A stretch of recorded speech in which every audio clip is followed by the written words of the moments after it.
Produced by Victoire. Victoire gives a special thanks to the EWF, Empire Wrestling Federation, and Mr. Jesse Hernandez, as well as SoCal Wrestling TV. Find the app on Roku. Hello, everybody, and welcome back to another episode of Stylin', the podcast. I am your co-host, Amir, along with my co-host right there, WWE and AEW superstar, the stylist, ladies and gentlemen, Rico Constantino.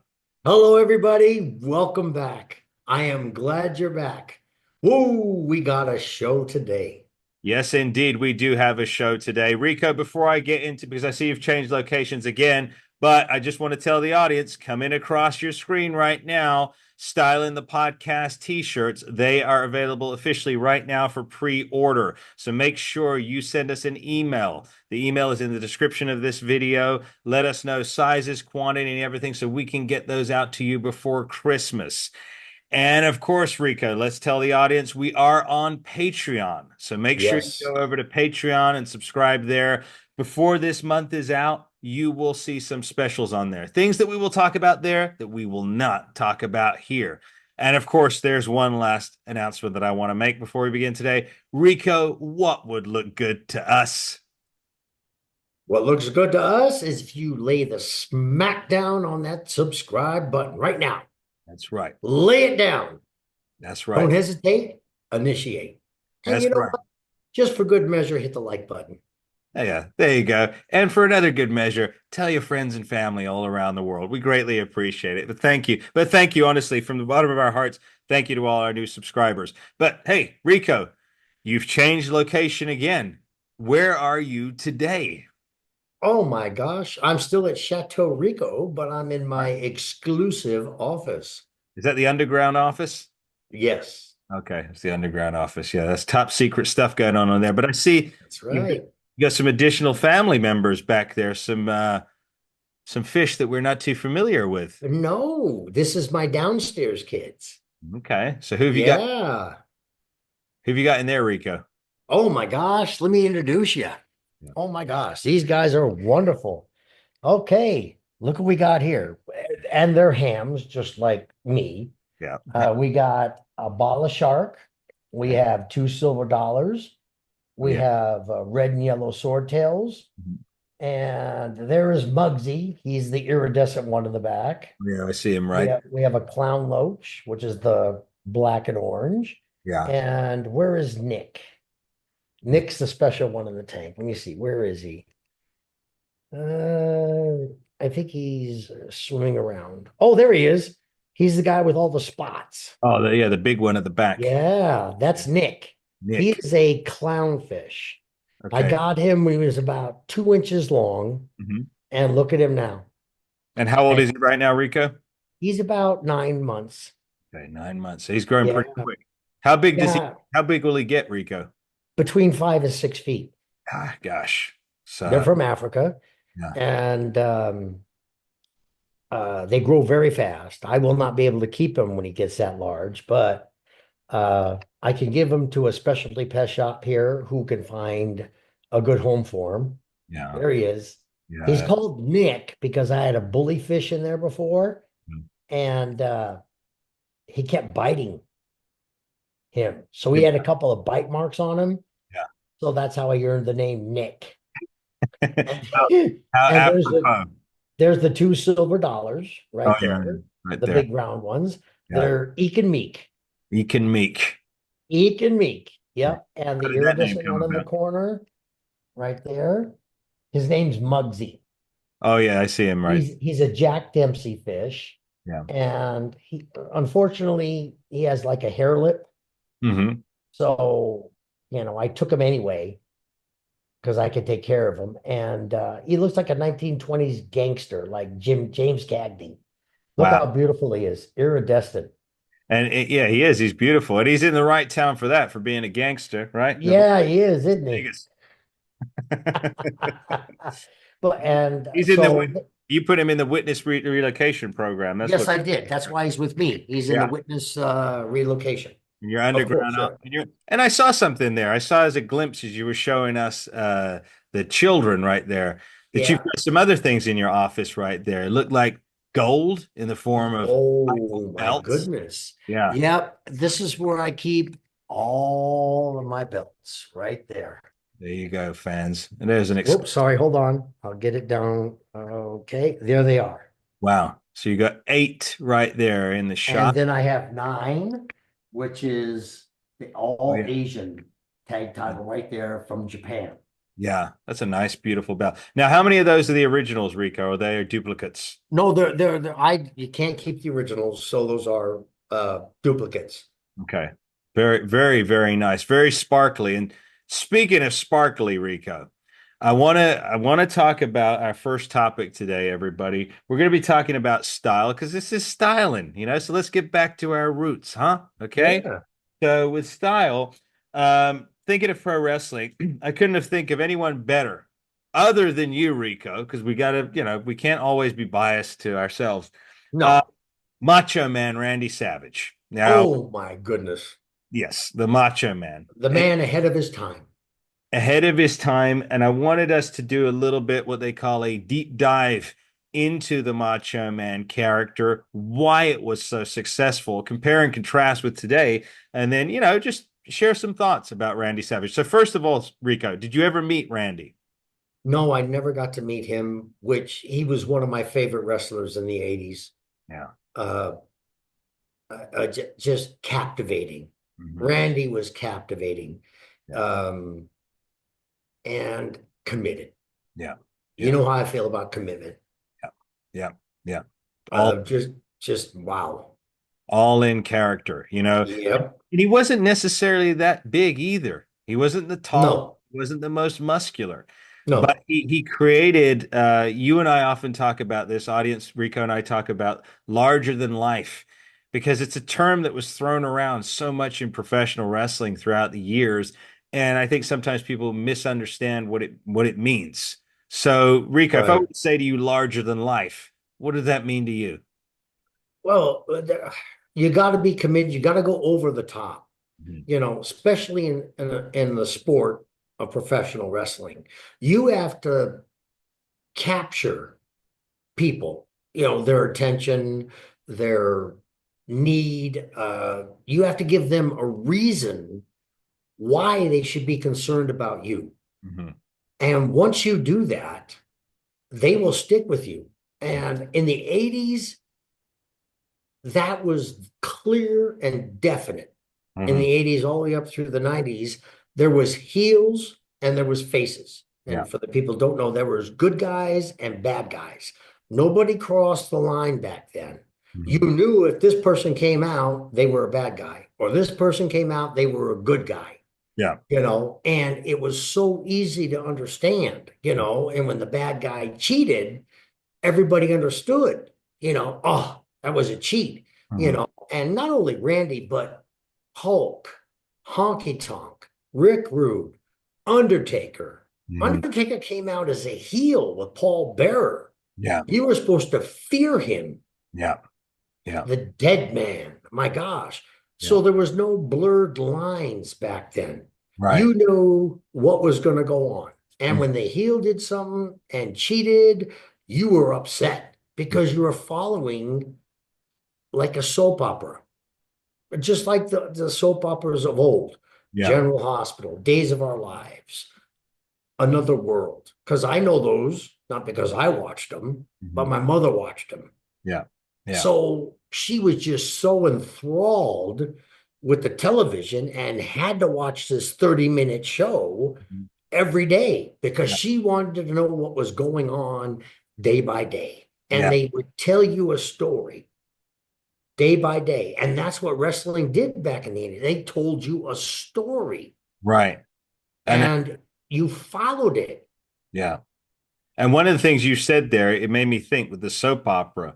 So what they were capable of doing back then was blending these flashy, because the Macho Man, again, we'll talk about his style. Think of his costumes, man. I mean, that guy, him and the Warrior, the greatest costumes of professional wrestling. I mean, other than Honky Tonk too. Honky Look, he Tonk Man. dressed like Elvis, Yeah. did everything like Elvis. You knew he was basically an Elvis impersonator, Yeah. which ticked you off more Yeah. because who are you as a bad guy to imitate or emulate Yeah. one of the greatest singers and entertainers in the world? And also, do you remember, Rico? He would often say, he would say, "You remind me of Elvis." He said, "I don't know who you're talking about. I don't," Yeah. and he doesn't know who Elvis was. Yeah, but he had the chops and Yep. everything. Yeah, Now, yeah, he became more like the older Elvis with the pot belly yeah, later on, but yeah, he would just deny Elvis, which just ticked the people off more yeah, yeah, because they know that, wait a minute, well, I know you're trying to do Elvis. No, yeah, I'm not. Who's Elvis? And that was the key. They knew how to hook the people. They knew how to entertain the people. It was deeper than just the character. It went into storylines. It just made sense. You know, uh, when you're doing something like that and you're laying a story out, mhm, you have to lead the people with breadcrumbs. yeah, You gotta, or M&Ms or Skittles nowadays. I don't know, but back in my day, it was breadcrumbs. yeah, You right. know, you gotta lead them how you want them to go. The soap operas did it. Hmm. The writers back then did it. Yeah, And hats off to those old school wrestlers, which we mentioned, and Ricky Steamboat. Just oh my God, I could keep going on.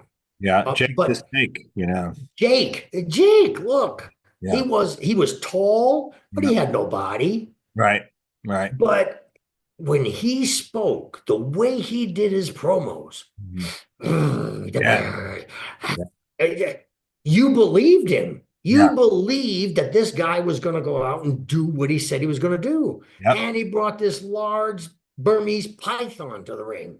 And yep, after he DT'd your butt, which was the most vicious DDT mhm, to this day, yeah, he'd throw the snake on you. yeah. And the people loved it. Yep, yep. I think, there's so many things that this deep dive already has produced. One of the things that we've heard of is they had to evolve the audience, right? They said that this Yeah. wasn't working anymore. I don't necessarily think it was that, Rico. I think it was that level of commitment that vanished. So again, think of the Macho Man when he put on the crown, when he became the Macho King. Macho King. Excuse me. When he became the Yeah. Macho King, think how silly in a real world that costume looks, and to proclaim himself king with a scepter and all this other stuff. But because he was able to be so convincing of it, like it wasn't a joke to him, No. that you could buy it, you could bring in the adults and the children. The children are just looking with their eyes. They're just looking, oh wow, all the tassels, all the glitz, and that's all the kids are seeing. So they were able to get the kids and then tell the story to the adults, which is something I think where that disconnect has happened over the years, where now yeah, I believe there are still fans like who are young kids in the audience, but there's no way when I see that camera pan around today that there's as many kids in that audience as there were back in the 90s. I mean, it's Yeah. evident, but there can be. That's the key. There can Yep. be, but I think it boils down to commitment. Yeah, Randy Savage, with Randy, he was a baseball catcher. right? Randy Poffo, he was a catcher, Yeah, and look what he did. yeah, And he was so good, so good. He was in the first Spider-Man movie. that's true. He was. Yeah, He was, and yeah, he played Bonesaw, but he was just being the Macho Man. yeah. Different name. Ooh, yeah. And then he got, back then in the 80s, wrestlers weren't doing movies. Well, also what he got. Remember, snap into a slim. Slim Jim. You beat me to it, but that's where I was going. Yeah, He snapped into a Slim Jim. Ooh, yeah. And yeah, now, as an homage or honor to him, the new wrestlers are doing the Slim Jim, but it'll show a snippet of Randy Savage. yeah, Oh yeah, yeah, snap into a Slim Jim. I yeah, mean, come on, a yeah, Slim Jim. Everybody, but Randy internalized it. yeah, Randy projected it. yeah. Just like all those guys in the 80s, they projected what they were. The only ones that I can think of now that projected it past that is Undertaker, but he reinvented himself for the better. He just kept reinventing himself. Ric Flair always did it. And that's why Ric Flair was 16, 17, but he kept going. Ric Flair was Ric Flair. Yeah. No mistaking it in his promos, in his wrestling. He continued with that commitment to this day. Yeah. And that's what I think it's missing now. Now you have your outstanders, Rock, Stone Cold, that are just over the top. And that's what I'm saying. Look at some of the wrestlers and look at the 80 wrestlers and look who took it forward. Yeah. Yeah. And people who committed to whatever character they were, those are John Cena. Yeah. Brock Lesnar. Brock was just Brock. Brock didn't have to reach far for anything. He was just Brock. Right. And that's who Brock was. Yeah. And I agree with you. There's some characters, some wrestlers who don't really need to reach far. No. Because it's just written all over their faces. But coming back to the Macho Man and those surrounding him, you've got, I mean, you could just every single one, Brooklyn Brawler, the Red Rooster, Terry Taylor, Demolition, the Young Stallions, the Rockers. You go through the Warlord, Big Bully Busick. All of these characters that, again, all these years later, we can still just talk about and get a clear vision in our mind because they were it's what's called a lack of conviction. Yeah. If you have Legion of Doom, the Road Warriors, Jim Cornette. My God, with the bracket. Yeah. I was a manager. Yeah. Yeah. And you cannot forget Jim Cornette. Yes, I worked with him and stuff like that. I'm not biased, but I'm saying when Jim Cornette came out, you knew something was going to happen. Yeah. Yeah. And he managed the tag teams. Yeah. All of them. Yeah. And Bobby Heenan. Yeah. Yeah. Oh my gosh. Now, Andre the Giant's Andre the Giant. You don't need to put any salt on that steak. I'll tell you what, it's Andre's Andre. Andre's Andre. He's big enough to he's 4 or 5 men combined. Yeah. But yeah, he used to always have handicap matches here, 2 or 3 wrestlers at a time at the Showboat when AWA used to come here. Well, he was the biggest star in wrestling at the time, way back. He was the biggest attraction, bigger than Hulk Hogan. Yeah. He demanded more money than Hogan. Until Hogan did Thunderlips and Rocky 3, and then everything changed. And right after that, he beat the Iron Sheik for the title, and then Hulkamania born. Hulkamania was born. Rico, back to the Macho Man. What Macho Man incarnation did you enjoy the most? I'm going to break them down. So there was the original Macho Man. He had the trunks with the 3 stars. Then he evolved in the 90s. He became the Macho King. Then he went away after the retirement with Warrior. Came back. Now he's just a more colorful version of the Macho Man. Went to WCW, and then he started changing again. And then eventually he got to that last gimmick where he got rid of all the tassels and all that. He looked like Jack to the gills. I don't know what he was doing at the time, but he got huge. And but he had Gorgeous George with him, and he was doing the flannel, not flannel, the sequence stuff. Now, you being the stylist, I want you to break down some of these and tell us which one was the better and why. The first. The very first? The very first Macho Man with the tassels, those glasses he used to wear, like the blind shade glasses, the cowboy hats.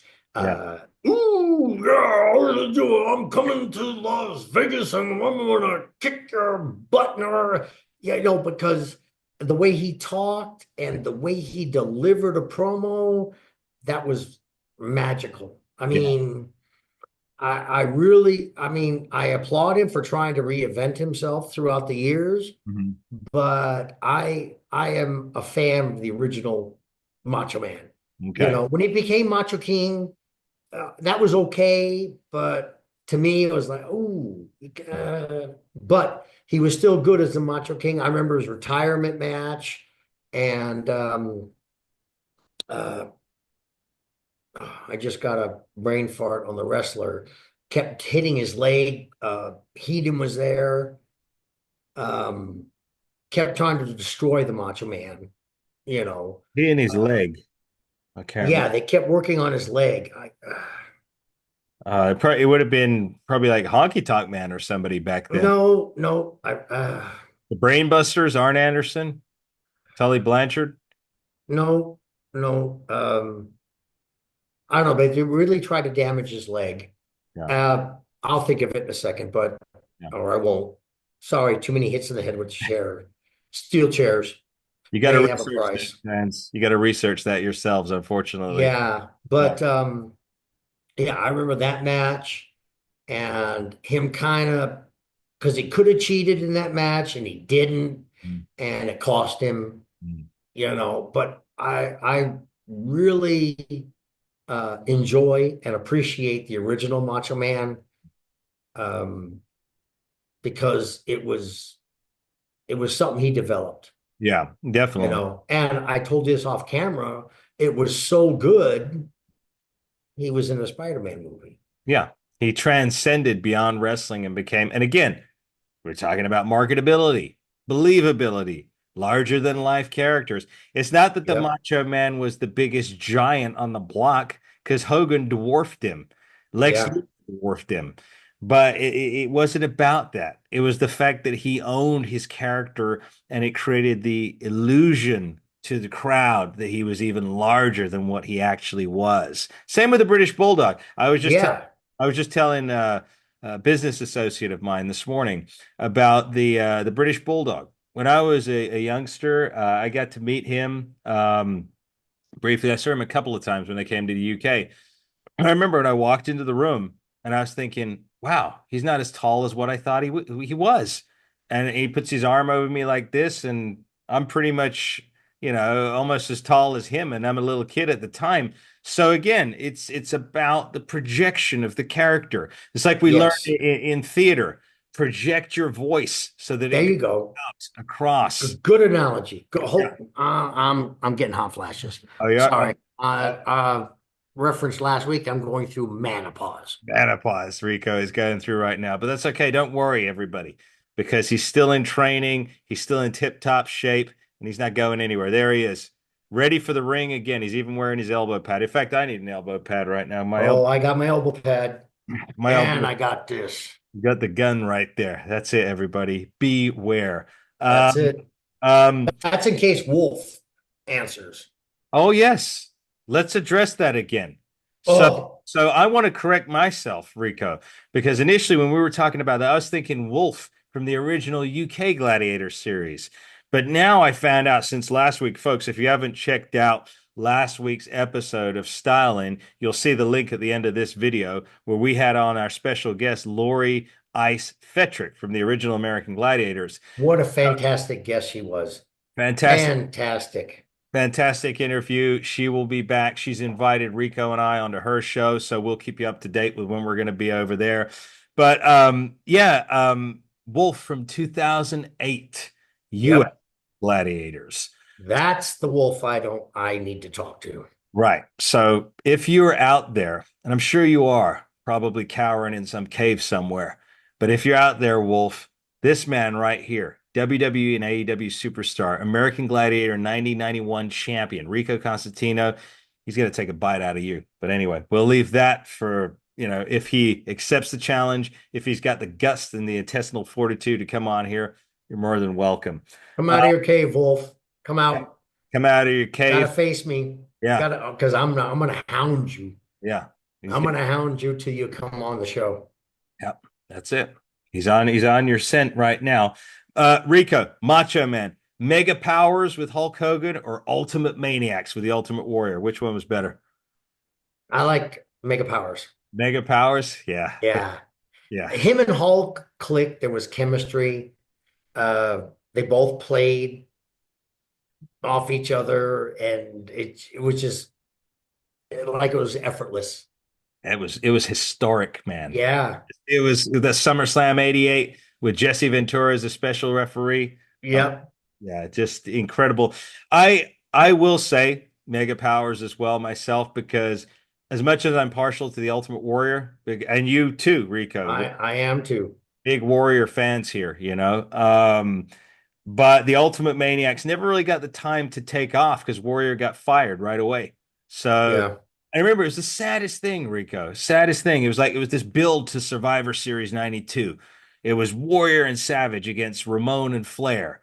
And then at the last minute, Warrior gets his ass fired, and now Mr. Perfect comes in and tags with Macho Man. And now the Ultimate Maniacs are no more. I think it was great. No. It was a great way to It bring was a back. great idea if Warrior wouldn't have got fired, Yeah, because they didn't have time to build it yeah. with Mr. Perfect, Right. who was an excellent wrestler. And again, spit the gum, smack it with his hand. Right. He did his own thing. He was also committed. Yeah. But like I said, you didn't have enough time to leave the breadcrumbs for the audience to change and Mhm. understand that, you know, it's now perfect and macho, Yeah. um, and that's unfortunate, but that's the cost of doing business, Yeah, you cost of know. doing business. But you mentioned there Mr. Perfect, another prime example right there. Mr. Perfect was not a Bill Goldberg. He's not 300 pounds. He's not 6 foot 6 inches tall. But it didn't matter. He transcended that. And even in the 80s, and that's where style comes into it too, I think, because if you remember Kurt Hennig, divvying Yep, Macho Man, he originally wore trunks as a wrestler. Then yep, he changed to the neon singlet. Once he yep, changed and had that neon singlet, automatically created the illusion he was larger. So yep. there's certain things that can be done, on camera to make somebody appear. But again, it's not going to come unless it's from within. If it's Yeah, within, then it's not going to happen. you have to digest it, commit. It's just like I said before with Hollywood. You have actors that are actors that can just go out and act, and then you have method actors. Yeah. They actually take the character that they're about to portray and internalize it and think like that character, and they have time to uh, build that within themselves. There are many actors that, like Keanu Reeves, Yeah. doing the John Wick series. He went to the best training facility there is for Hollywood, Mhm. and he actually learned from the best. And then when he did the Wick movies, he was proficient. He didn't need a stunt man, Yeah. but he was doing everything right. That's what got me hooked on the John Wick movies. Me actually doing bodyguarding and living that life and training, that I saw so many things Mhm. in those movies that clicked. And I'm like, this is how it is. That you don't have an endless amount of bullets. You have to reload. Yeah. And he would reload after 15 shots. And his shotgun, the way he sped the shotgun in three, and then Holly Berry went through the training. Those people are professionals, Mhm. and they internalize it and they understand what they're going to do. Wrestlers need to do that, Yeah. because Yeah. if you don't believe it, they're not going to believe it, Yeah. And you know? ultimately, it's about that. I mean, the greatest thrill you get, and I'm sure Rico, you can concur with this, is when an audience eats up what you're doing. So if they're not eating up what you're doing for your character, what are you getting from it? You're not getting anything from it. Your job is to go out there and entertain. And also to remember, I always say this to whoever I talk about in the business, those kids, those kids, because once you've got an international platform, and you and I know about this, you've talked about this, about giving back to charities and working with children. Once you got a platform, make sure you use it wisely and give something back and be that inspiration. Remember, that generation that are lower are the ones that are going to come up next. So, it's important to put forth your best effort. We're going to come back to that a little bit after, Rico, but right now I want to switch to, speaking of style, I want to bring back our other segment about men's health. So, hair health. This is a Yeah. subject that, a lot of men deal with. I'm not sure it's so prevalent that, a lot of women and other people, I think, oh, men, they don't care so much about their hair. Well, in actual fact, we do. All right. It's an extension of us. As we age, not all guys, some guys have got the genes where they keep their full head of hair. The follicles are just as thick as they were when they were 20 years of age. But majority speaking, that doesn't happen. Once you hit a certain point, your hair follicles start getting thinner. For men, it could be a myriad of reasons. It could be genetic. It could be the DHT conversion in your body because testosterone is produced. And I don't Yep. know why it is, but at a certain point, once you get older, the DHT conversion starts getting higher, and that's what attacks the hair follicles. Right. Some people, their hair follicles are immune to DHT. They can have a high DHT and nothing happens. Others, it could affect drastically. But we wanted to talk a little bit about that because Rico and I are guys. We've got hair. Rico, you've got hair. My hair's receded a little bit. I'm still fairly young, but it's receded. But I've dealt with that. There are things that you can do to prevent hair loss. But Rico, what are some of your thoughts on health hair? Because you used to have the big mullet and everything else. So it was a big component of No, your it life. was a mullet.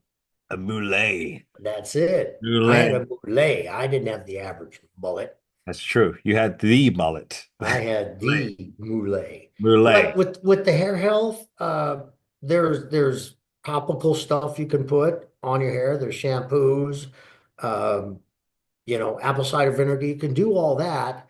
Uh, and a lot of people say genetic. Well, my father was 90 years old, 91, and he still had a full head of hair. Mm-hmm. Yeah. Okay. With me, I'm getting a little thin in the back, a little thin right here, Mhm. but this is my natural hair color. Yeah. I don't dye my hair. Yeah. But look at this.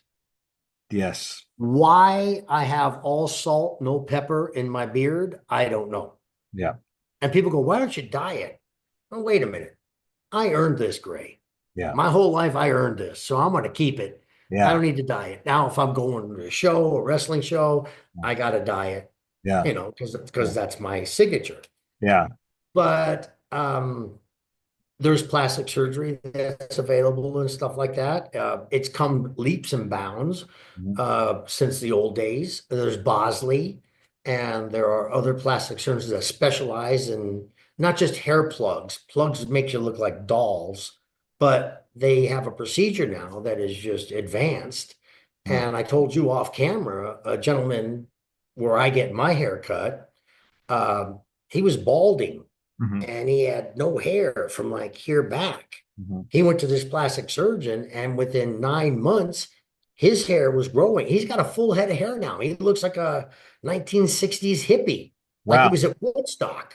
And let me jump in if I will there, Rico, because we're in negotiations right now, everybody. Just want to let everybody know with a plastic surgeon out in California. He comes out of Loma Linda University, fully what's the word I'm looking for here? Licensed, Fully certified. licensed, board certified. Board certified is the word I'm looking for. Board certified plastic surgeon. He also works with health and wellness. So he's going to be on our show in the next, hopefully in the next month. He's been at an extremely busy schedule in and out of the country doing conferences and talks. But he is coming on as one of our sponsors. So excuse me. So we'll be talking more at length about that. But yeah, coming back to the hair. Sorry, excuse me, Rico. Still dealing with the tail end of that cold I had last week. Um, you mentioned Bosley. Bosley for Yep. men. It's a great shampoo and conditioner. Really helps to cleanse this scalp. Yeah. Clear out the pores. I think it's called For Him. I Yep. might be mistaken, but there is a company that has products for men with thinning hair, balding, and stuff like that. I think it's called For Him. Um, don't quote me, but I know I've seen those commercials and stuff like that, which help people. Mhm. Um, Plus, it goes back to what we talked about last week with Lori eating right. Don't eat processed food, keep down the cortisol, get rid of the sugar, work out, Yep. Because working out, you're going to sweat. You're going to get all the poison out of your body. You're going to get endorphins released in your body. Yep. All this ties in Yeah. with your health and your life. Yeah. Everything ties in. You can't just go, okay, I just want to do this Mhm. and then get this result. I want to do this and get this result. Mhm. It's like going to the gym going, okay, I want big legs. So all you do is work out legs. or it's the opposite. Remember when we were growing up, they worked their body and never did their Oh, legs, yeah, yeah, and yeah, they look like, sticks on yeah, the legs, but they're huge up here. yeah, Nobody likes leg day. yeah. That was the You that know? was the that was the thing. It was delayed. It hit England later, even in the early 2000s. In the UK, we didn't really care so much about legs because it was like, what's the point? You just wear friggin' pants, long pants, or those baggy bodybuilding pants. You Oh yeah, I remember those. I used to wear those. Shh, don't tell nobody. They were cool. They had some great packs, you know. So I mean, we had a lot of cool stuff like that. I mean, we had the shell suits that were like the one piece suits, the sports suits Yeah. like that. There's a lot of cool stuff back then. But yeah, the hair. There are some other supplements as well. But of course, Saw man, palmetto? saw palmetto, but make sure you consult your doctor before doing Yes. taking any supplement or doing anything. Rico, what you said about lifestyle, like also for men, if you're doing sports every day, yeah, sure, wash your hair every day. But if you're not, don't wash it every day. Kind of like the women, you got to let the natural oils, coat your hair. If you wash every, Yeah. it's going to dry it out, and then it's going to become weak and brittle and snap and fall out. Yeah. So but again, we wanted to put this out for men just to say, hey, um, it's like when your hairline goes back a little bit, it's like it's kind of cool. I'm not a kid anymore. You know what I mean? No. It's It's distinguished. yeah, it's Like just I said, that's why I keep the gray hair. I don't dye it unless I go on TV or have yeah, an appearance because I'm distinguished. yeah. It's the I've lived a life and I earned the gray, yeah. and I'm just glad. I mean, if it comes to my hair, it comes to my hair. I'm not going to dye my hair. But Rico, it's funny because you mentioned this. I'm taken back now to the James Bond movies with Roger Moore, Sean Connery. When did we get into this weird place? Because every show I used to watch, the characters were always mature guys. Because a natural inclination for a child or an adolescent is to want to look up. I want to become like that. When did they get it in their perspective to start putting these people on that look just as young as them, if not younger? Because that doesn't even compute. A kid looks up to, I mean, I've seen the fans at wrestling events. The kids look up and they're like enthralled, right? They want to be like that when they grow up. And many of those heroes of the past, you talk about hairlines. I mean, look at Sean Connery, Roger Moore. Yeah, Um, these guys weren't trying to hide their age to such a degree that it was like, okay, you're a guy, just deal with, just be tougher than that, sort of thing. Yeah, of yeah. course, if you're looking like, oh yeah, I can lose some weight or I can, neaten up my eyebrows or something like, you know what I mean? Something you could do, but when it becomes an excessive amount to the point Excessive or obsessive. it's excessive or obsessive, Yeah, then they start looking like plastic dolls. That's to me, again, go back in my child mind. All these guys were talking about Macho Man and all that. They looked like they'd actually lived, and yeah. that was another appeal that I think we need to talk about. Rico is why would I be inclined to bet my money on somebody or invest in somebody that look like they haven't got a lick of life experience? What would possess me to do that? Tell me. It wouldn't. Like I said, wrestlers from early, like I said, they were tough people. They were fighters. It was basically before it got exposed, they were basically the first MMA, Yeah. basically, because they cheated. There was a referee. The good guy did the good things, the bad guy did the bad things, but nobody knew it back then, Yeah. because wrestling started at carnivals, Yeah. with plants in the audience. That's how it all started, Yeah. So before everybody got wise and got smart, they believed in this was a bad guy, this was a good guy, this guy cheated, like I said, and that's what captivated them, Yeah. Plus, living that life is rugged, Yeah. it's going to take time, it's going to take, toll on the body, Yeah. especially when they did it back then. Well, Yeah. I had it easier when I did because the ring was a suspension ring and stuff like that. I mean, those guys back then were wrestling on boxing rings. Yeah. And I did a commercial for Everlast, and then I was on the Ben Stiller show. You And are? yeah, and I did a wrestling parody. And instead of bringing a wrestling ring in, they bought a boxing ring in. So me and this guy had to take bumps on a boxing ring, which is Ouch. just like hitting the concrete. Yeah, yeah, yeah. And we did a Papa Shango parody and stuff like that. But boy, I left that show sore. Yeah. And I wasn't even in wrestling yet. It's just what I just recalled what I saw on TV. Yeah, yeah, I yeah. wasn't even trained until 1998, till Jesse got a hold of me. Yeah. So I went and did this show. Shout out to Jesse Hernandez again. Yeah. BWF. Jesse, like I said, loved that man. And if he didn't see what he saw at that time, I wouldn't be here at this time. Yeah, yeah. He teaches you the old way, and that's the right. Yep. Yeah, I was thinking about a graph, a trajectory. Wrestling went like this when you had all those characters, when you had the Macho Man and all that. So obviously nothing was wrong with that because if it was, it would have just gone like this. That's what got it to where it is today. The issue now is to keep it or accelerating again because, like you said, I mean, there are guys out there. I mean, I applaud Drew McIntyre and CM Yeah. Punk for what they're doing. CM Punk, Roman Reigns, Yeah, Rock, Stone Cold, yeah, Shawn Michaels. I mean, I can go on, but those now, instead of being the norm, they're the exception. yeah, yeah. Uh, It's something, like I said, there's something, I feel a change in the window.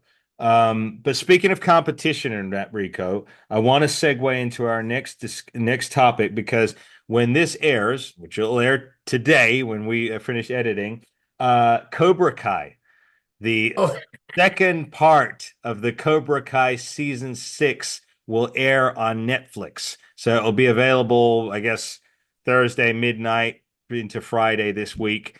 But extremely popular show. They say this is it, Rico. That's it. They're not doing that's any more it. seasons. Yep, that's it. Extremely popular. Of course, it spun off of the Karate Kid movies back in the 1980s, which certainly got a lot of kids involved in karate. But Yeah. you, Mr. I've been there, done it, and gotten t-shirts for several different businesses and industries. You were in martial arts. So Yeah. tell us a little bit about martial arts before we go into Cobra Kai Oh here. my gosh. And I've always said I was a late bloomer. I was very small. I was bullied as a kid in school, getting beat up, running from bullies, and I don't like bullies. And when I got older, I did the Ed Parker Kempo karate, and I started learning how to defend myself. So if something would happen, I'd do a couple of strikes, but I wouldn't stand there. I'd run. Yeah. After I got the person disabled, I'd run. Yeah. So I could run. They couldn't chase me. Yeah. And then later on, I took Oru Stairu, Mhm. which is Japanese, with a gentleman named Neil Serenbach, who was a two-time world gold medalist and competed. And he taught me that and Muay Thai, and then I ended with Taekwondo Yeah, that's a in Texas, and that's why I'm very good with my legs. yeah, that's a wide berth of information. I mean, Yeah, pretty martial arts style. Um, it's definitely a very constructive thing, I would say, for any youngster to get involved with to a point. I did martial arts too, I was just going to say you did martial arts. Yep, I did martial arts. I did it for over Yeah. a decade. So, I of course Jinsei Kai Shotokan Karate. We were taught by Sensei Perry in the UK, who has since passed. He was very reputable, very well known in Jinsei Kai. I won a couple of competitions for kata. I actually outdid some guys who were older than me. I was pretty. I mean, it taught me a lot. Martial arts taught me a lot. It definitely taught me patience. And you don't really want to, once you learn martial arts, you don't really have to go around flaunting it. I think a lot of guys No. once you do martial arts, you can go around and, just do whatever. It's actually a defense. It's not an. It's the opposite effect. Yeah. If you're really a student of martial arts, it teaches you the other way. Yeah. And to strike or to engage is the last resort. Right. Because it's all about here. Yeah. And that's what I loved about it. Mm-hmm. And it taught me discipline. Yeah. It taught me respect, along with military school. Mm-hmm. And, like I've said it before, I got ADD, OCD, and stuff like that, splash autism. So it was structured. Mm-hmm. And I'm a visual learner. I'm more visual than I am a reading learner. Mm-hmm. And martial arts was great for me because the instructor showed you and you just mimicked him. Yeah. Yeah. So that's why I excelled. Yeah. Is because they would show, I would do. Show, I would do. And that's why Jesse did so well with me, is because he'd show me and then I'd do it. That's how I picked up wrestling so quick. Yeah. And you did, you picked up very, very quick. 8 months, 12 matches, and one of them was honky tonk. Oh, I didn't know that. This is a new for me. I'm finding this out for the first time, ladies and gentlemen. So it was hockey. I was EWF champion, and honky tonk was coming in, and Jesse told me, okay, if you're going to go over, but he's got to be disqualified, he's got to cheat, he's not going to let you pin him 1, 2, 3. He's not going to let you do it clean. I said, okay. I said, I was new. So I said, okay. So in the beginning, I met him and we got dressed, and he's old school. So he calls it in the ring. So we kind of went over the finish. And then as we were in the beginning and I was doing my shine, I took him over in a headlock takeover, and stuff like that. And then all of a sudden he started calling the match from there on. Yeah. And I was like, well, that's not what we discussed. So he called it all the way to the end. And he goes, give me the finish. Yeah. Finisher. And he let me pin him 1, 2, 3 in the center of the ring. Rico, what is the disconnect? Why does this not exist anymore? I'm baffled. Like, again, I'm in the business, but I'm also trying to see it from outside of the business. I cannot for the life of me understand why a wheel was not broken, why it's been attempted to be fixed. The matches that you're talking about, Rico, the psychology, calling it as you're going through, so organic. Those matches look like, look at the Iron Man match with Shawn Michaels and Bret Hart. Come on, that was an hour, man. What has happened? Why is everything so I think everybody's just interested in high spots. Honky read the audience. I didn't know up or down. Right. He read the audience. He called everything, and everybody was captivated. I think it was Rialto. I might be mistaken, but I think it was Rialto. And he called it. And he told me what to do, but I was all ears. Yeah. And I listened to him, and we did it. And he let me pin him 1, 2, 3 in the center of the ring. And then I was standing there as champion and still held the belt. And he told me to go over, get his guitar, and smash it on the ring post. Yeah. He told me to get his guitar. Yeah. I did it, and the crowd went absolutely bonkers. Yeah. And Jesse is just like, he was flabbergasted. He was like, oh my God, what are you doing? Yeah. Because he didn't know Honky was calling it. Yeah. And then at the end, he goes, what'd you do? I said, I did exactly what he told me to do. Right. Yeah. He did? I said, yeah. And then Honky went to the back, and then Jesse brought me with him, and we were in the back, and Jesse was questioning what happened. He talked to Jesse, and he said, as soon as he gave me the headlock takeover, I knew this kid had it. Yeah. Called me a kid. I'm 38. Yeah. He said, this kid's got it. That was the largest compliment I think I've ever gotten in my life. Yeah. That the honky tonk man, the man I watched and was a fan of in the 80s, told me I had it. We're gonna have to reach out to the honky tonk man. I spoke with him a few months ago. I know he wasn't taking on any new podcasts at that time, but I will reach out to him, Rico, and I'll remind Please, him of that. I would love to talk to Wayne Yeah, because he was so instrumental, such an encouragement to somebody just getting in and really not knowing and just in that match he directed everything. yeah, yeah, I listened to him and that audience was captivated yeah, yeah. better than I could have ever done. Now he's a good guy. Because I spoke with him at length. He funny as heck. He was cracking Oh jokes, yeah, and he's a cut up. yeah, but so respectful. A Yes, true gentleman. yes, In every sense of the word. Coming back quickly to Netflix and Cobra Kai because it is going to be the yeah. day for all those karate fans tomorrow. So what do you think when you see a Karate Kid or a Cobra Kai? Realism or total fiction comparatively to what you were used to training? Well, I watched the original Karate Kid, Yeah, and I loved the movie yeah, because I was bullied, just like I told you before. I understand what Machio went through because he was bullied.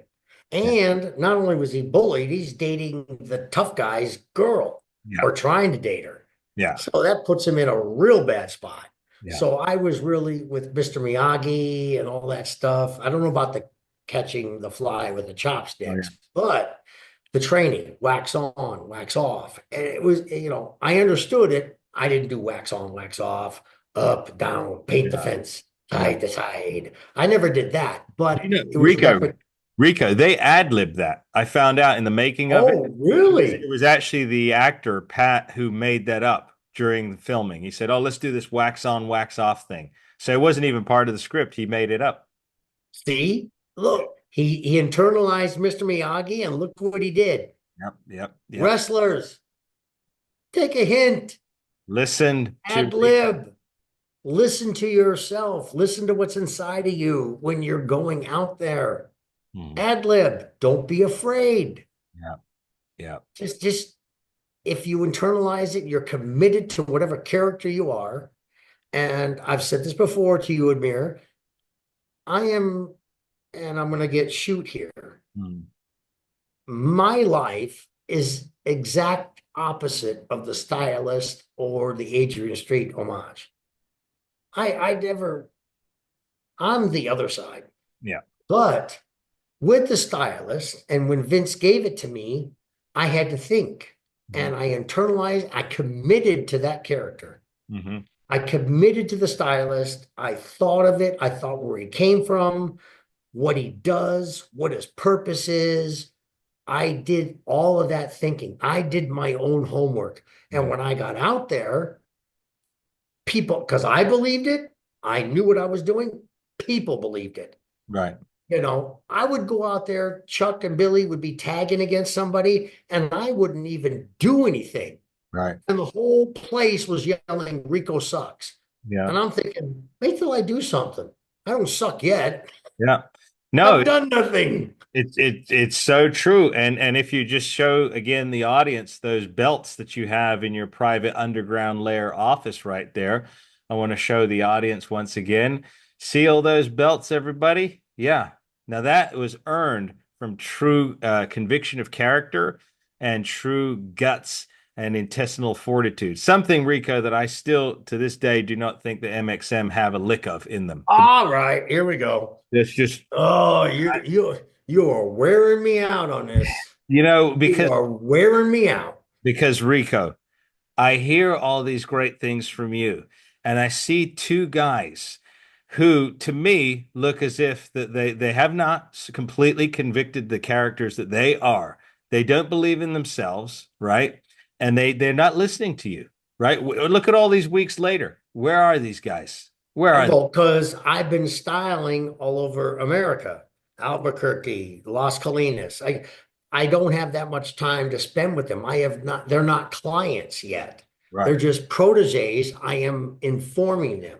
Yeah. So they have not received the full totality of the stylist.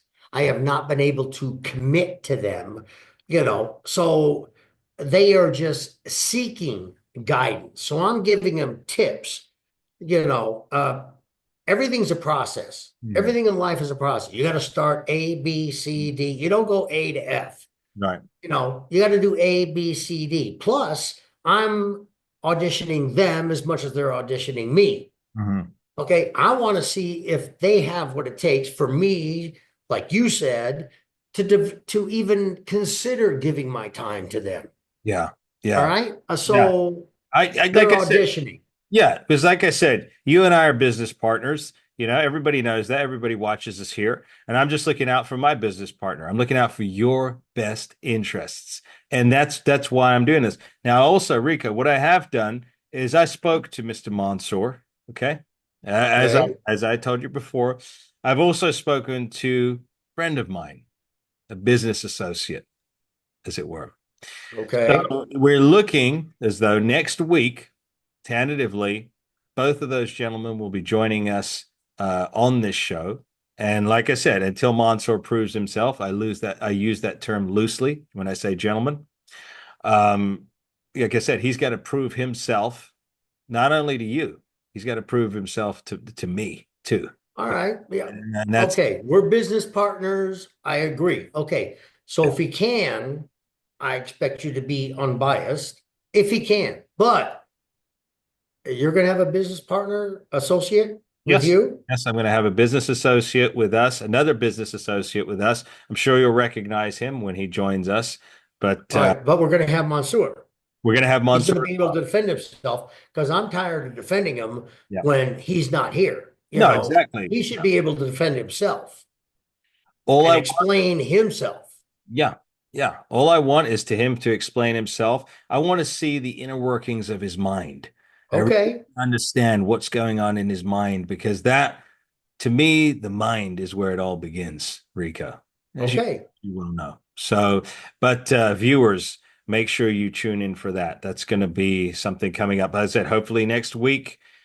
Everyone's schedules sometimes get changed around, so don't hold us to that. But everything at this Well, juncture, it's on availability. You know, this is what we're shooting for, and I hope Mansour can make time for this because I want to put this to rest. yeah, I really do. This is probably what, the third week we yeah, have had a little tiff yep, a with this, little, and yep, I gotta apologize that we had this tiff yep, with ice.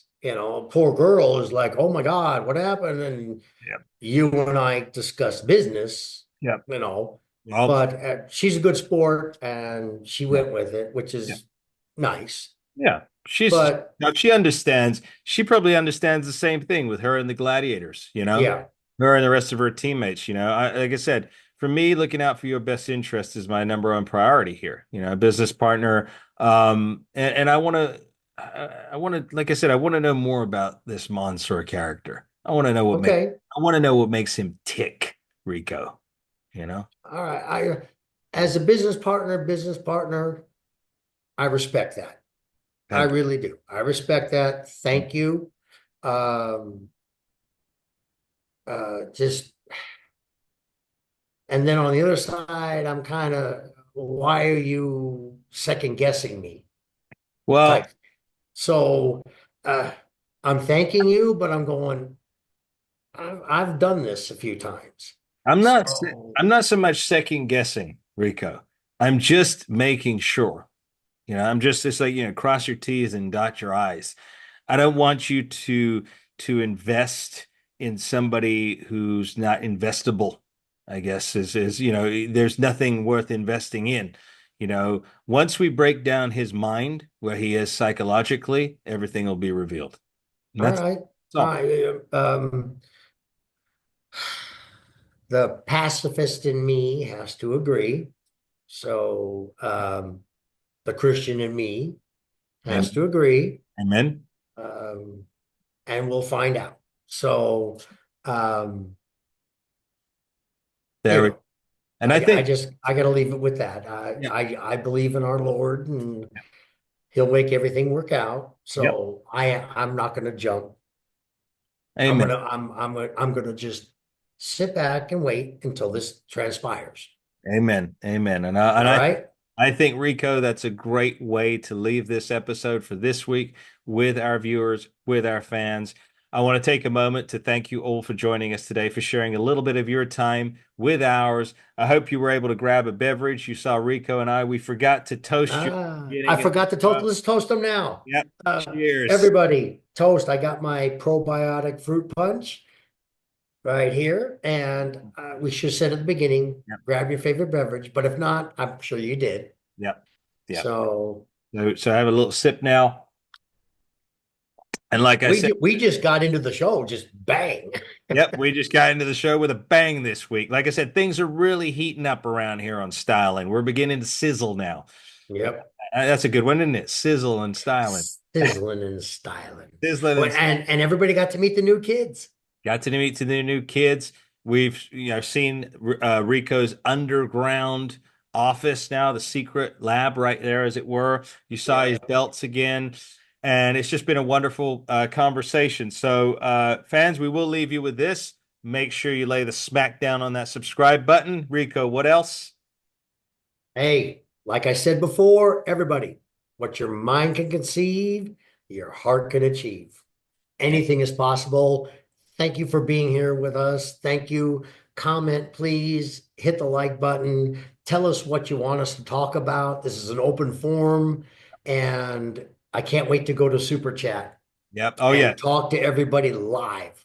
Yes. In fact, let me do that announcement. So, super chats, they will be coming back. Help us as we grow this audience, because we want to grow the audience a little bit more before we do super chats. Because, of course, super chats are going to be live. They're going to be your way to communicate with us and ask questions. So that audience has to be hot before we do that. We've got to have a hot audience. We need to make sure that when we're jumping on, we're talking to 100, 200, 300, 400, 500 of you or more. Right. So make sure to tell your friends and family to hit that subscribe button, like and share. It is vitally, vitally important. The But sooner they do that, the sooner we go to live. yep. And like I said last week and every week, I miss all the fans. I would love to talk to you all one-on-one, answer all your questions, whatever they are. Yep. I just can't wait to do that. Yep. So tell your friends, please. Tell your friends. The faster that happens, the faster we do super chats. And also, I was meant to do this weeks ago. I kind of feel like Jesse Ventura. The WrestleManias used to say, Gorilla Monsoon said, hey, did you say hello to Terry and Tyrell from Minnesota or somewhere like that? Because there's somebody going to say hi to. Yes. So Yeah.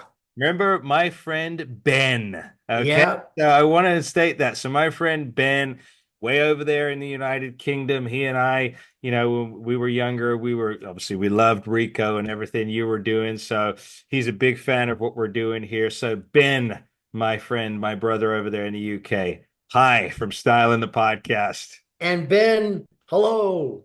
Hit that subscribe button. Hit the like button. I'm telling you, as the stylist. Yes, as the stylist. Remember, that's it. The Ben, thank you we've been trying to say hi to you for 2 weeks now. We just forgot. So it was so busy and chaotic, but I'm glad we got to say it this time. Yeah. But everybody, we will say, because we don't know all your names, but thank you to all of you. Ladies and gentlemen, we will see you next week. Yes. God bless. God bless.